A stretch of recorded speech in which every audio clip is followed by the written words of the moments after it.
Hi there, welcome. My name is Jason, and the plant that I have to introduce to you today is called Dracaena steudnerii. This is also known as the Steudner's dragon tree.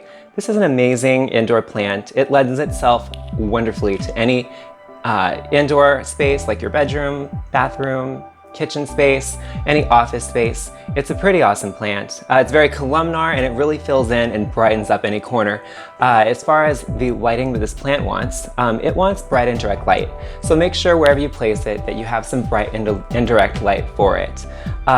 This plant originates from the tropical rainforest of Africa, and so it wants that dappled light. It's kind of, the nature of the plant.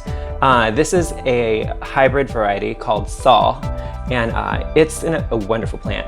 As far as placement, you want to consider the size of your plant. This plant is available in sizes from like this, like a much smaller, like single cane, to multi-canes that, it just fills in that space from bottom to top. You have these rosettes of like leaves like going all the way up, which is pretty awesome. And they're like colored wonderfully. They have this like beautiful chartreuse green with yellow and a darker green there, like a sagey green.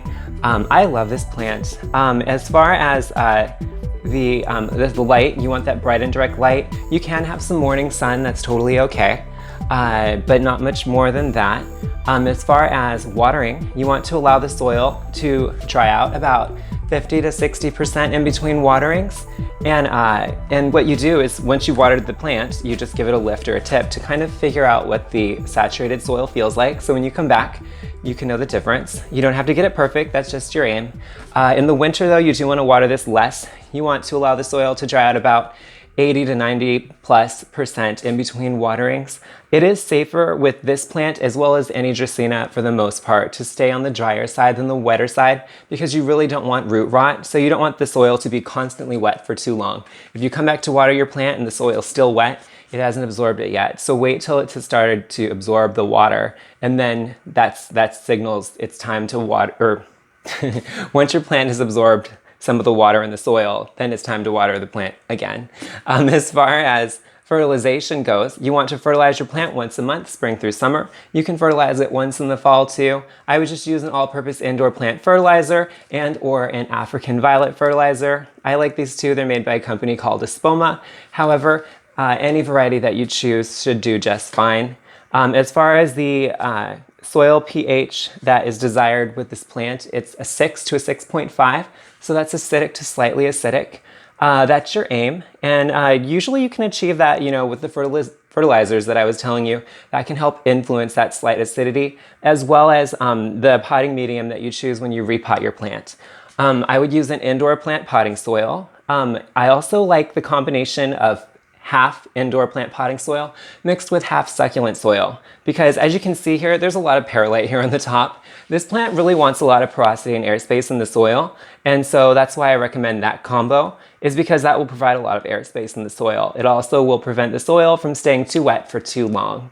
As far as repotting, I would do that once every other year. However, you can do it once every 2 years. That'll work too. It's pretty much up to you.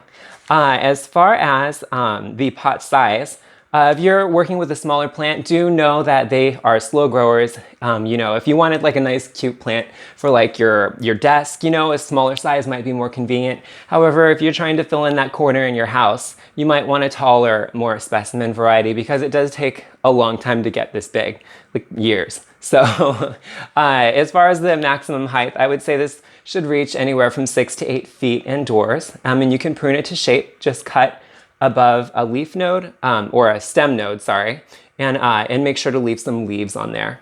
As far as toxicity ratings, this plant has been rated with a medium toxicity level. That means it's an ornamental plant, it's not for eating. If you have cats or dogs and they actually consume your plants and eat them, this would make them sick. So just be aware of that when deciding if you want this plant. As far as fun facts about this plant, this is an extremely clean air plant. It's been noted for its ability to really reduce levels of formaldehyde, xylene, benzene, and trichloroethylene from the air. So it's an extremely clean air plant, and it's beautiful. It adds rays of sunshine to any corner of the house with bright indirect light. I love this plant.